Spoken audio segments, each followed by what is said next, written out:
Olá, estamos chegando com mais uma entrevista coletiva aqui pela Band Triângulo. Obrigado a você das regiões do Triângulo Mineiro, Alto Paranaíba, você do Pontal do Triângulo, Sudeste Mineiro, você que acompanha em mais de 100 municípios a programação da Band Triângulo. Hoje a gente recebe o prefeito de Barbacena, também presidente da AMM, Associação Mineira de Municípios, Toninho Andrade, e o Antônio Carlos Dorgal de Andrade. Obrigado por ter vindo. Eu que agradeço, muito obrigado pelo convite. Com a gente também o jornalista Gregório José. Boa tarde. Mais uma vez aqui no programa.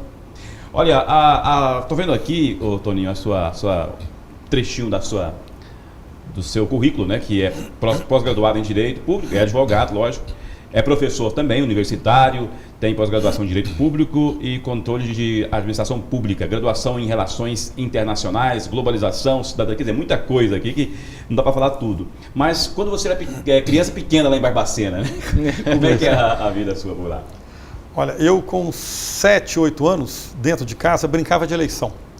Meus pais disputavam a eleição, o meu avô também. A família inteira. A família toda era envolvida com política e a gente, desde criança, vivia naquele clima. Então, acabava a eleição, a gente pegava aquele material de propaganda, os cartazes, os santinhos, e eu, os meus irmãos, cada um virava candidato e saía com uma caixinha de papelão, uma urna, na casa dos vizinhos, para que eles votassem num ou no outro. E era influência de quê, essa ligação com a política? É uma coisa que vem de família, né? Eu estou na 6ª geração de uma família que a cada geração disputa eleição, participa da vida pública. Acaba que isso fica um pouco impregnado na gente. A gente já nasce dentro desse ambiente, é uma coisa natural. Eu tenho nós somos 8 irmãos. Isso não acontece de uma maneira direta. Desses 8 irmãos, nós temos 3 que estão diretamente envolvidos com política. Nem todos têm também a mesma vocação, o mesmo sentido. No meu caso, eu desde novo, muito jovem ainda, me envolvia. Com 16 anos, fiz o meu primeiro discurso, um comício, numa eleição municipal. Eleição municipal. Insistiu meu pai, eu queria fazer um discurso, eu quero falar, deixa eu falar. Deixaram falar. Eu fiz de improviso, o meu primeiro discurso aos 16 anos. Então, é uma coisa que vem naturalmente. E aos poucos, depois da minha formação em Direito, eu tive também a oportunidade de disputar a eleição de vereador.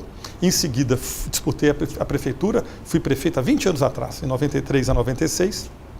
Depois disputei 2 eleições de deputado estadual.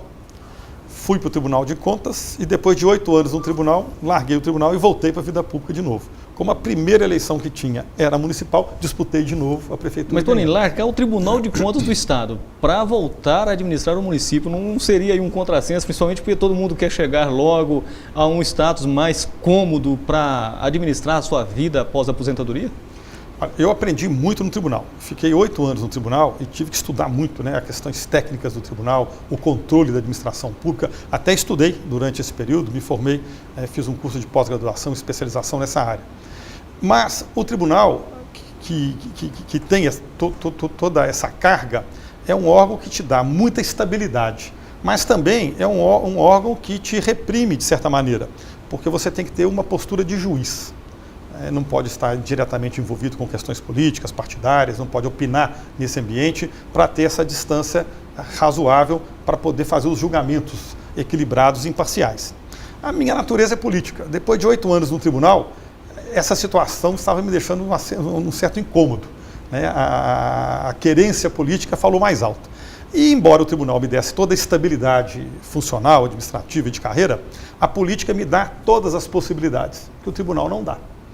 Na política eu tenho a oportunidade de falar, de expor, de conversar, de disputar a eleição, de acertar, de errar, sem ter realmente aquele peso que um cargo de conselheiro do tribunal impunha na minha conduta. Então eu resolvi, realmente, depois de analisar bastante e estimulado pela família que queria o meu retorno para a política, eu renunciei à presidência do tribunal, depois ao cargo de conselheiro e me habilitei a disputar as eleições. 1 ano já de administração em Barbacena. Você acha que esse período, esses 8 anos à frente do tribunal, ele está ajudando, foi importante para poder administrar um município? Há muito. Eu tenho comentado lá que se eu assumisse a prefeitura agora, com a experiência que tinha de 20 anos atrás, quando fui prefeito, eu duvido se daria conta. Tamanho os problemas que a vida moderna impõe, a complexidade do quadro atual, essa evolução nos 20 anos, evolução boa em algum aspecto, como a informática, que instrumentalizou melhor o serviço público, mas evoluções também negativas, quer dizer, involução em algumas áreas, como o quadro federativo, que criou uma situação de muito aperto, de muita dificuldade para as prefeituras. Aí também, nesse período todo, surgiram legislações novas, como a Lei de Responsabilidade Fiscal, que é mais rígida, o Ministério Público ganhou mais presença, né, os órgãos de controle, como o Tribunal de Contas, e mesmo os órgãos de controle da própria administração também estão mais robustos, mais atuantes. Enfim, o quadro é diferente, é muito diferente. E, diante das dificuldades que os municípios estão vivendo hoje, e especialmente no caso de Barbacena, que a gestão anterior não foi muito feliz, eu assumi a prefeitura com 4 folhas de aposentados atrasadas e 3 dos servidores ativos em atraso. Assumi com uma dívida de 124 milhões de reais para um orçamento de administração direta que é de 140, quase um ano inteiro de dívida. Então é um quadro realmente muito difícil. A minha experiência no tribunal, e mesmo como parlamentar estadual, foi um diferencial nesse primeiro ano, senão dificilmente eu conseguiria terminar como estou terminando, pagando o 13º. Agora, Toninho, você falou que a família pediu para você retornar, principalmente porque você tem essa vontade de querer, de gostar da política. 7 filhos, algum está envolvido na política ou tem essa tendência? Eu tenho 7 filhos, os mais velhos estão se Isso também formando. é por causa de cidade do interior, né, Barbacena? Eu tenho uma filha, uma filha, a mais velha, tem 28 anos, e depois são 6 homens, que estão se formando agora em Direito, 2 se formaram recentemente. Um já trabalha comigo lá em Barbacena, ele é secretário de Coordenação Política. É o que no primeiro momento mostrou assim, mais interesse, mais vocação. Eu não vou direcionar e nem impor nada. Acho que essas coisas têm que aflorar naturalmente. A política tem que surgir como uma vocação e quem atua na política tem que atuar gostando, porque ela exige muito. É um sacrifício grande também quem faz opção por essa profissão. Isso é verdade. Agora, como já lá no Tribunal de Contas, nesse período, as dificuldades que você encontrou logo nesse início, que é um cargo, como o Gregório disse, né, bastante almejado por muitas pessoas que estão no meio político. Foi um período difícil de administrar no Estado? Olha, o tribunal, eu tive uma experiência interessante no tribunal. Uma como fiscal, né, como aquele que faz o controle da gestão pública. Você aprende muito conhecendo vários dados diferenciados de várias prefeituras e mesmo do governo do Estado, porque o tribunal faz o controle do governo do Estado, dos municípios, do Poder Judiciário e do Ministério Público. Faz o controle de todos os atos públicos. Todo ato, um promotor de justiça, quando compra um computador, ele está usando dinheiro público, ele tem que prestar conta disso e prestar contas ao Ministério Público. O Judiciário, quando reforma um fórum, ele está usando dinheiro público, ele tem que prestar contas desse dinheiro, ele presta ao Tribunal de Contas. O Tribunal de Contas é um órgão muito forte nesse aspecto do controle e tem um papel muito importante. Mas quando eu cheguei no tribunal, o que me chamou a atenção era a organização interna do tribunal. Eu achava que ela estava um pouco superada, ultrapassada. Então, os meus primeiros 3 anos no tribunal foi de quase dedicação exclusiva para rever tudo isso. Então, eu consegui fomentar alteração na Constituição do Estado para mudar um pouco o perfil do tribunal. Trabalhei para uma nova lei orgânica do tribunal e eu fazia interlocução com a Assembleia. Fizemos um novo regimento interno do tribunal. E quando assumi a vice-presidência do tribunal e posteriormente a presidência, eu fiz um trabalho muito grande de informatização do tribunal. Esse sistema que está aí, o SICOM, que é o sistema atual que está prevalecendo na prestação de contas, foi lançado por mim, na minha gestão, e hoje eu estou tendo que me submeter a ele. Eu tenho que prestar contas ao tribunal num sistema que eu, como presidente, implantei e que está sendo inaugurado agora.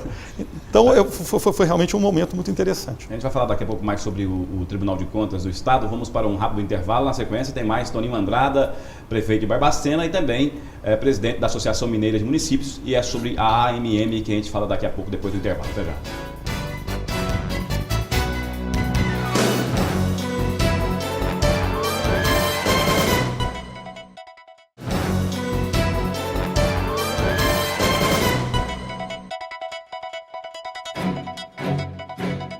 Estamos de volta com a entrevista coletiva, recebendo o Toninho Andrada, que é prefeito de Barbacena e também presidente da Associação Mineira de Municípios. É sobre a AMM que a gente começa falando nesse bloco.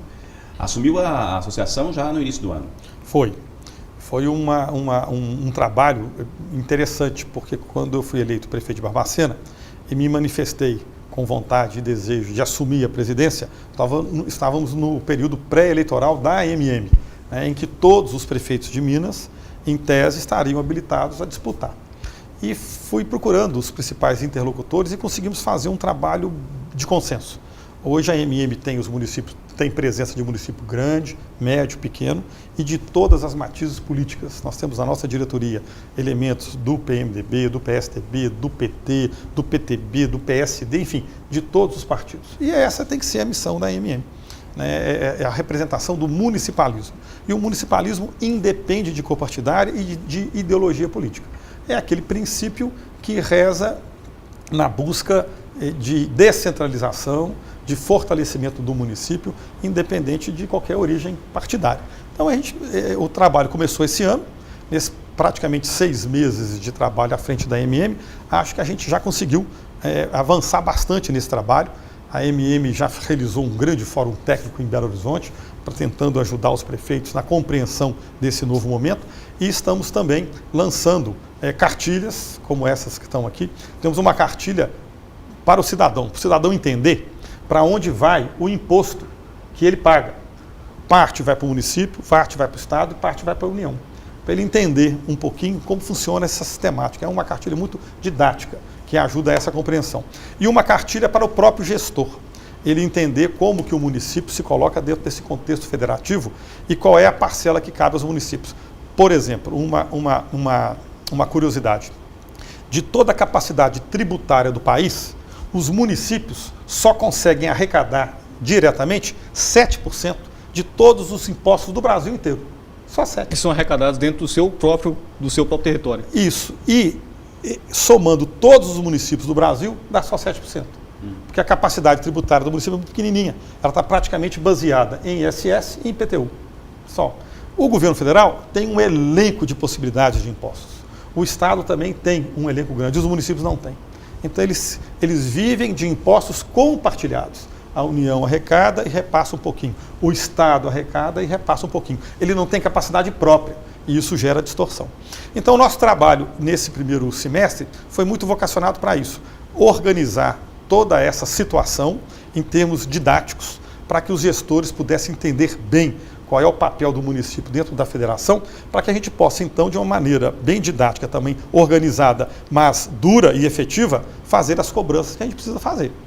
Está insustentável o quadro atual. Bom, Toninho, você falou aí do problema dos municípios, mas os gestores municipais, eles vêm perdendo cada vez mais espaço de administrar o município, porque eles têm que cuidar do programa federal, do governo federal, que ele tem que adaptar para o município. Ele pega o programa do governo estadual, que é implantado no estado, para ele também adaptar ao seu município. Na realidade, pouco faz o prefeito hoje. Esse é o grande problema da Federação Brasileira. Os prefeitos, os gestores municipais, estão perdendo paulatinamente, de uma maneira até acelerada, a capacidade de administrar a prefeitura com certa independência, criar políticas públicas próprias. Eles hoje estão se transformando quase que em meros executores de políticas federais. Federais porque em Brasília é que está a maioria do dinheiro, né? A maior parte do dinheiro nacional, quase 70% de tudo que se arrecada no Brasil está em Brasília. Então os programas federais são os programas que atendem o maior número de áreas. Os municípios, e aí vem o problema, esses programas são muito padronizados. Então os municípios grandes ou os pequenos têm que ter a mesma visão, o mesmo enquadramento, a mesma estrutura para se beneficiar desses programas. E os programas nem sempre são financiados 100%. O município tem que complementar na base. E muitas vezes ele tem que montar estrutura administrativa, colocar funcionário, colocar um carro, arrumar um imóvel para poder receber esse programa. Isso tudo custa. Então, cada programa que o município assume, ele tem que complementar, de modo que no final do mês, ele complementa tanto as ações federais, que não sobra dinheiro para ele fazer aquilo que o cidadão pede a ele. Um calçamento de uma rua, enfim, um serviço qualquer local. Então, isso vem criando um engessamento, uma dificuldade muito grande para o gestor administrar. Hoje, eu chego a dizer que se esse quadro não se reverter, mais em 1 ou 2 mandatos, não tem sentido ter eleição. Isso é que fez com que fosse criado esse movimento? Sim. O dia do basta, né? Sim, o dia do basta é isso, é um grito, né? Nós usamos o mote de dizer, no imaginário brasileiro, o mineiro trabalha em silêncio. Então, nós vamos quebrar o silêncio. Né? O mote da campanha é essa, Minas quebra o silêncio, com o grito dos seus prefeitos. Nós vamos gritar bem alto. Essa situação não dá, basta. Como que isso vai acontecer? Nós vamos fazer um grande movimento em Belo Horizonte. na capital do estado. Vai ser a primeira marcha de prefeitos à capital de Minas, em que a Assembleia do Estado cedeu as suas instalações. Nesse dia 13, a Assembleia vai parar, vai ficar por conta do movimento. Foi até uma ação muito efetiva e muito importante do presidente da Assembleia, o deputado Diniz Pinheiro, que cedeu as instalações todas da Assembleia nesse dia. Nós vamos reunir, a ideia de reunir todos os prefeitos mineiros lá. Se realmente passar de 700 a 800 prefeitos, o número de presentes vai ser o maior movimento municipalista de Estado do Brasil, e nós também temos o maior número de prefeitos do país, para realmente chamar atenção para esse problema. O ano que vem é um ano eleitoral. O governo federal e os governos estaduais, o Congresso Nacional, o Senado e a Câmara e as assembleias estarão aí expostos em busca de votos e procurando os prefeitos. Então está na hora dos prefeitos se organizarem e apresentarem uma pauta, né, de revisão do Pacto Federativo, de modo que essa situação possa ser revertida. Não é possível o Congresso Nacional votar como tem votado várias leis, impondo obrigações aos municípios, sem levar em conta a capacidade de realização dos municípios. Eu vou dar aqui um exemplo prático, a questão dos lixões. É uma lei muito bonita, que fica só o ano que vem como fim dos lixões. Até agosto todo mundo tem que estar organizado. Em Minas, 70% dos prefeitos não vão cumprir essa lei. Ora, quando um professor na sala de aula dá bomba na turma inteira, a gente começa a desconfiar que o professor que deve ser ruim. Não é possível que não tenha um aluno que aprenda lá. Quando uma lei penaliza 70% dos prefeitos de Minas, a lei que está errada, a lei que está mal feita. Não se levou em conta o outro lado. Criou-se a obrigação, mas não se colocou a fonte de financiamento. Onde é que o prefeito vai arrumar dinheiro para fazer isso? E assim, tem várias outras questões que são colocadas. Então, o BASTA é um BASTA dirigido ao governo federal, mas também dirigido ao Congresso Nacional, ao Judiciário e ao Ministério Público. São dois focos também que a gente precisa abordar. É como o Toninho disse, o ano que vem é ano eleitoral e é sobre isso que a gente vai falar no próximo bloco, aqui no Entrevista Coletiva, recebendo o prefeito de Barbacena e presidente da AMM. Depois do intervalo, até já.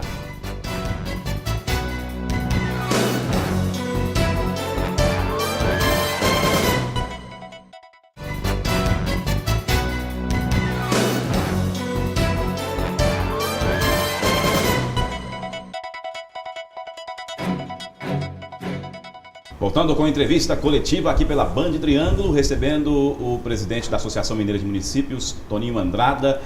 Você foi líder, né, do governo Aécio Neves na Assembleia. Como é que você está vendo aí a preparação do senador pré-candidato à presidência da República?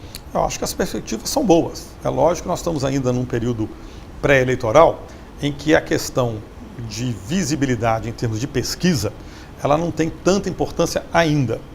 O eleitor não está muito atento ao cenário nacional em termos de candidaturas.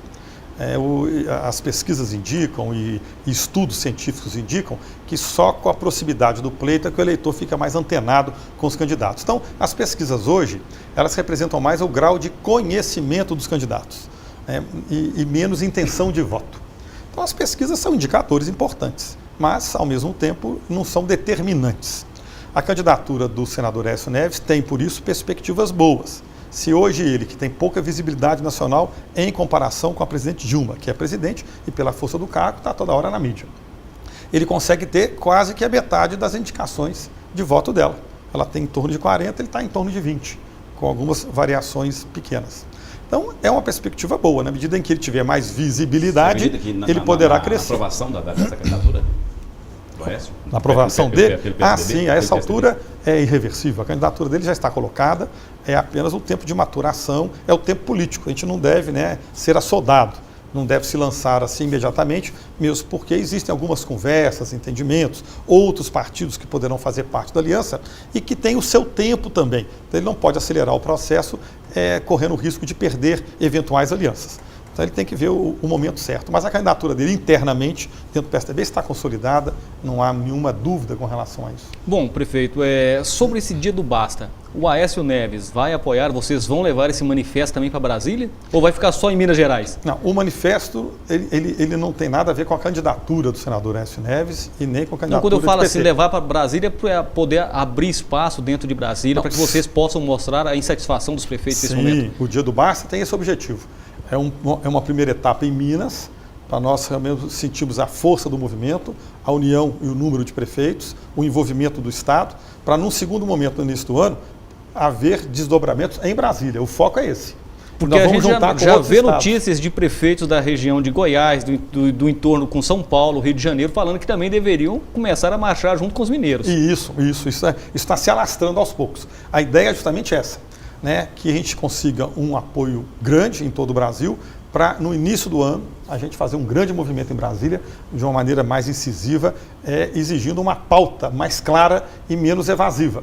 Toda vez que os prefeitos vão em Brasília, tem aquelas promessas evasivas que não acontecem, né? Nós vamos fazer um trabalho exigindo, cobrando uma pauta que realmente seja factível e que tenha prazo para acontecer. E como é que é possível fazer isso? Nos mais de 850 municípios, né? É difícil trabalhar a cabeça de cada gestor para que ele possa ter o mesmo pensamento, o mesmo objetivo ali nesse dia, nessa caminhada? É muito complicado, não é fácil não, porque nós temos demandas diferenciadas pelas regiões, né, do Estado, que são muitas. Minas são gerais, são muitas. Nós temos municípios grandes e pequenos e médios, que têm demandas diferenciadas também. E temos a questão do próprio temperamento e a formação do prefeito, né? Você tem um prefeito que é mais exaltado, que é mais animado, você tem um prefeito que é mais moderado, que é mais mineiro. Nós temos que lidar com tudo isso. E temos também a questão ideológica e partidária de prefeitos que têm uma tendência mais conservadora, outros são mais radicais. Isso é normal. Nós estamos tentando, nesses 6 meses, fazendo esse trabalho, explicando bastante, convencendo, levando argumento para que o prefeito realmente se sinta enganjado. Acho que esse trabalho está sendo bem feito. Por outro lado, a situação de crise está tão dura, tão forte, que até os moderados estão começando a ficar radicais. Então a gente sente que há realmente uma grande disposição dos prefeitos de participarem, de se engajarem nesse movimento. Agora, Toninho, e como é que está? Você falou que a sua cidade, Barbacena, conseguiu pagar o 13º dos servidores públicos, mas nem todos os municípios vão conseguir. Tem gente ainda que parcelou em 10, 12 vezes o 13º de 2012 e não terminou de pagar. Eu ainda não paguei, estou em vias de pagar. Acho que vou conseguir, né? Mas também com sacrifício de outros setores. Tive que suspender algumas obras, atrasar um pouquinho o pagamento de alguns fornecedores. Não estou fazendo isso com facilidade, não. Mas o quadro realmente é de muita dificuldade para todos os prefeitos. Quanto menor a cidade, maior o grau de dificuldade, porque as fontes de receitas vão diminuindo. Os municípios pequenos, nós temos Minas aqui, cerca de 500 municípios, com menos de 10 mil habitantes. Esses 500 municípios praticamente sobrevivem do FPM, que é o Fundo de Participação dos Municípios, previsto pela Constituição e repassado pelo governo. Como esse fundo tem como base o IPI, que é o Imposto de Produtos Industrializados, como a economia também está um pouco desaquecida, a arrecadação de impostos cai e o governo, para tentar estimular a economia, abaixa os impostos, desonera, a arrecadação cai mais ainda, então o repasse para os municípios vem caindo também. Então esses municípios estão em estado de penúria. E eles é que são realmente o grande público desse movimento do Basta. É a base do movimento. Porque eles é que estão sofrendo muito, é preciso a gente rever esse quadro, sob pena de ver esses municípios falirem, literalmente falirem. A participação lógica dos prefeitos, é importante a população também participar, é trabalhado isso também, porque é preciso trabalhar a cabeça dos prefeitos, mas também as cidades têm que estar junto com eles para buscar esses objetivos. A gente busca o efeito como uma onda. No primeiro momento, a gente está conscientizando o prefeito de que é preciso lutar. Ele sente a dificuldade, mas muitas vezes ele se sente impotente para reagir. Então esse movimento catalisa a força de cada um para a gente poder pegar um puxão de gravetinho e fazer um feixe. E o feixe ter força, né?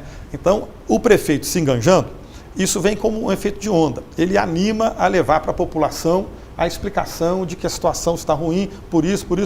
Ele tem argumentação. E nós estamos alimentando os prefeitos com cartilhas para facilitar esse trabalho. Então tem uma cartilha que é dirigida ao cidadão, muito didática, muito explicativa, colorida, com números fáceis de entender, justamente para a gente poder fazer essa multiplicação. E o efeito do Basta também não deixa de ter uma repercussão midiática, que isso desperta também a atenção do povo com relação a esse problema. Presidente, o senhor falou aí do lixão do ano que vem, mas o ano que vem também tem uma TIP, a taxa de iluminação pública vai passar a ser administrada pelos municípios. As prefeituras têm condições de administrar, ou seja, receber dos usuários do sistema e fazer a manutenção das trocas de lâmpada, da manutenção da rede? Realmente é um assunto complicadíssimo, a MM entrou muito firme nesse assunto, eu tive a oportunidade de ir a Brasília várias vezes tratar desse assunto e consegui convencer a ANEEL com relação da impossibilidade dos municípios, sobretudo os pequenos, assumirem o serviço. Correríamos o risco de Minas viver um apagão no interior. Isso assustou a ANEEL, que de pronto adiou essa programação para o final do ano que vem, para os municípios com menos de 50 mil habitantes. Ainda está em debate o que vai acontecer com os municípios acima de 50 mil. Eu acredito que, no final das contas, os municípios com mais de 100 mil habitantes é que terão essa obrigação imediata de assumir esse ativo de iluminação pública. E todos os outros municípios teriam aí mais um ano de prazo para poder se adequar. Acho que dentro desse prazo de um ano, nós ganharemos fôlego para prorrogar mais um ano e assim sucessivamente, até que se possa encontrar uma saída que seja razoável. Bom, Toninho, o nosso tempo é curto, né? A gente agradece a sua participação aqui. A gente recebeu na entrevista coletiva o Toninho Andrada, que é prefeito de Barbacena e também presidente da MM. E a Band está sempre à disposição da associação. Eu que agradeço a oportunidade de estar aqui. Nós, homens públicos, temos que estar sempre à disposição para dar as explicações necessárias, para prestar contas. Esse é o nosso papel, é a nossa obrigação. E aqui é uma oportunidade especial que a gente tem para conversar com o telespectador. Um abraço para você que acompanhou aí o Toninho Andrada, com essa conversa muito proveitosa em relação aí à Associação Mineira dos Municípios, também até mesmo a história de um homem público. A gente volta na semana que vem com entrevista coletiva aqui na Band Triângulo.